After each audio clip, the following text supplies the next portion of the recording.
जिस तरीके से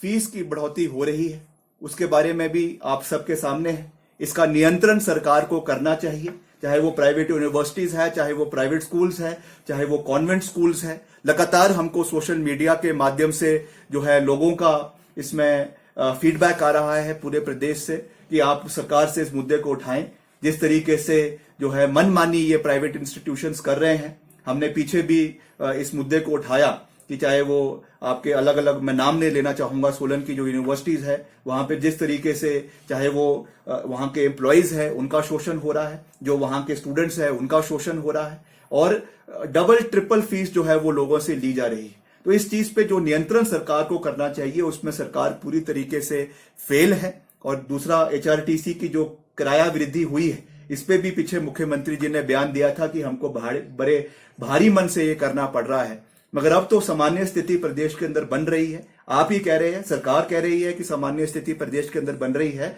तो क्या कारण है कि इन सामान्य परिस्थिति में आप नए नए चेयरमैन बना रहे हैं, उनको नई नई गाड़ियां दे रहे हैं, मगर जब जो है किराया वृद्धि करने की बात आती है तो उसमें सरकार जो है वो मौन हो जाती है। ये बहुत दुर्भाग्यपूर्ण बात है और इस मसले को भी हम आने वाले समय में और मजबूती के साथ उठाने का प्रयास करेंगे। और जो सबसे बड़ी बात जो मैंने आप सबसे पहले कही कि संकल्प कोई भी ले सकता है, सोच किसी की भी हो सकती है, कार्य करने का जो है जज्बा किसी के अंदर भी हो सकता है, मगर उसको जमीन स्तर पे उतारने के लिए आपको ग्रिट डिटर्मिनेशन जिसको कहते हैं वो होना बहुत आवश्यक होता है। मैं पिछले 3 दिन पहले एक अखबार में एक प्रेस कटिंग पढ़ रहा था कि जो एक सीनियर प्रिंसिपल सेक्रेटरी, उनकी जो है तबादला हुआ और उनको नया डिपार्टमेंट दिया गया। 1 हफ्ता हो चुका है, आपके जीएडी से, आपके पर्सनल से नोटिफिकेशन होने के बावजूद 1 हफ्ते बाद भी वो वरिष्ठ अधिकारी, वरिष्ठ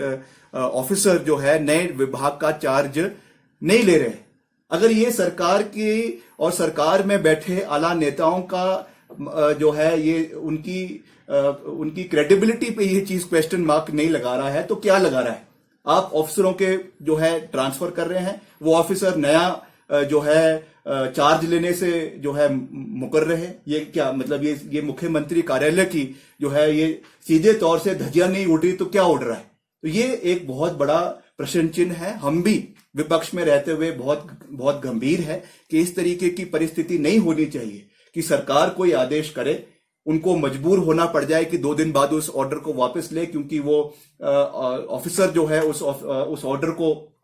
इंप्लीमेंट करने में सक्षम नहीं है या इंप्लीमेंट नहीं करना चाहते। ऐसे सैकड़ों हमारे पास उदाहरण हैं जहां पर सरकार की जो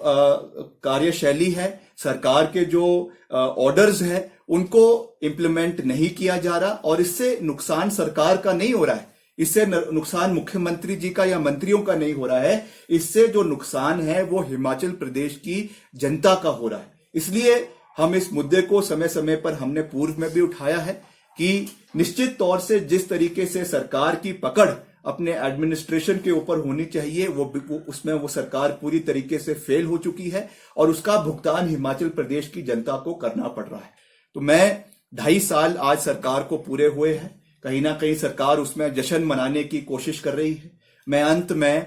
यही एक सवाल सरकार से एक जिम्मेवार विपक्ष का सदस्य होने के नाते मैं सरकार से ये जानना चाहूंगा कि आप हमें 5 कारण दें,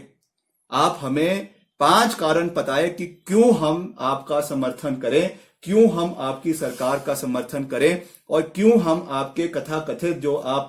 जश्न मनाने का प्रयास पूरे प्रदेश में कर रहे हैं उस जश्न में हम क्यों सम्मिलित हो। उसके लिए 5 उदाहरण आप हमें दें, हम आपका समर्थन करने के लिए तैयार हैं। और से देखिए, जो एचआरटीसी का जो ये मामला निकल कर आया है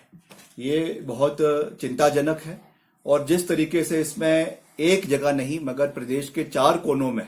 इस तरीके का मामला नजर आया, जहां पर एग्जामिनेशन में कोई मोबाइल लेकर जा रहा है, कोई उसकी फोटो खींच रहा है, कोई फोटो से उसको बाहर भेज रहा है, ये बहुत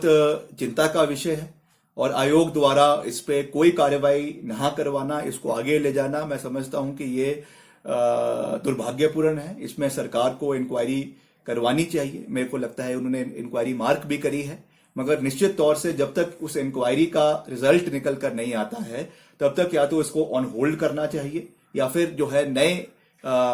टेस्ट्स आने वाले समय में करवाने चाहिए, क्योंकि इस पे एक बहुत बड़ा प्रश्न चिन्ह लग चुका है। और इस परिस्थिति में इस तरीके का इंटरव्यू को करवाना, फिर उनको आगे लेकर जाना, ये मैं समझता हूं इससे जो क्रेडिबिलिटी आयोग की है, जो Himachal Pradesh service selection board है, जो उसकी क्रेडिबिलिटी है, वो लोगों के अंदर विश्वसनीयता जो है वो लोगों के अंदर खत्म हो जाएगी। जिस तरह से पीजी प्रवेश परीक्षा